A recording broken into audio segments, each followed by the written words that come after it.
thank Mimi and Michael Feinsober for putting this together and Dr. Brown for coming down. We can talk to each other. I also want to welcome, first, my wife is here, Evelyn, and my daughter, Eliza, and a number of people from my congregation are here, and I thank you all for coming.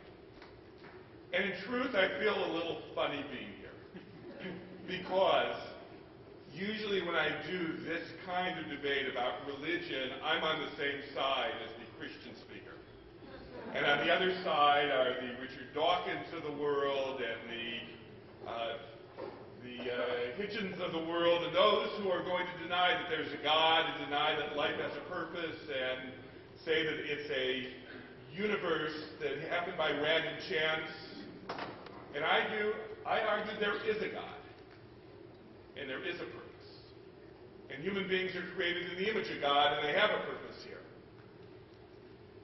So that's the side I do, and in all honesty, I agree with Christianity on that point, and I in many ways prefer that particular argument, but that's not the debate we're having tonight.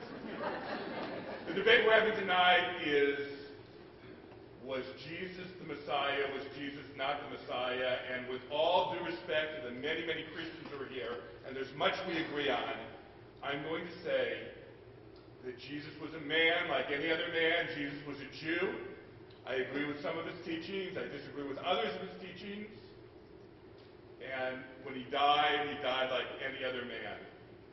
But let me get to that. First of all, one of my concerns when I agreed to do this is that Dr. Brown and I would end up quoting verses at each other.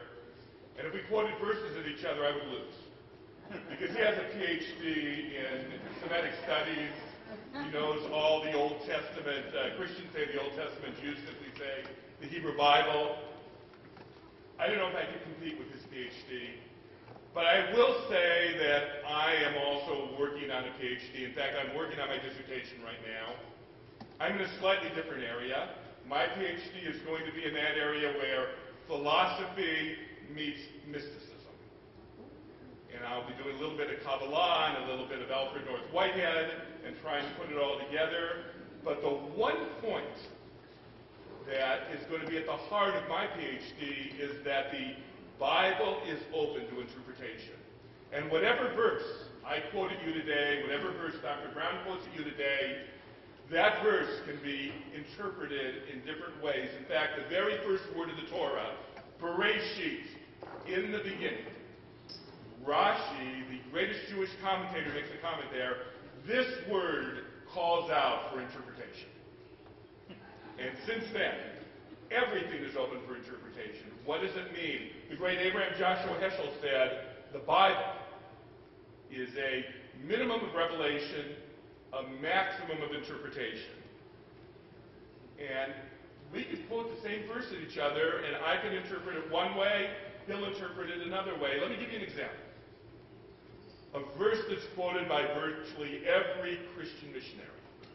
Isaiah chapter 53. A beautiful chapter. I studied it in Israel in Hebrew with Shalom Paul when I was in rabbinical.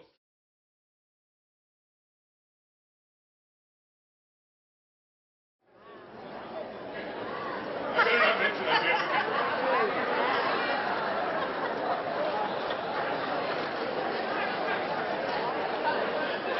Anyway.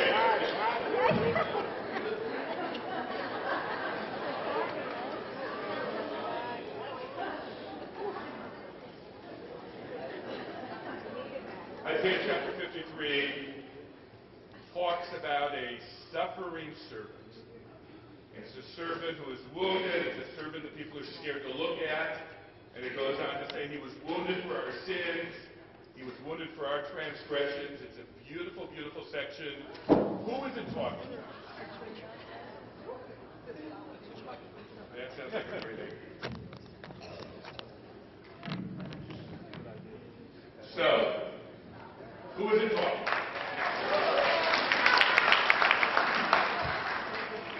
The suffering servant. And of course, Dr. Brown will tell you that, of course, it's about Jesus. And my answer is going to be that these words were written by what we often call Second Isaiah, Deutero-Isaiah, 600 years before Jesus lived. So it would have had to be somebody who could really, really tell the future, or somebody more current.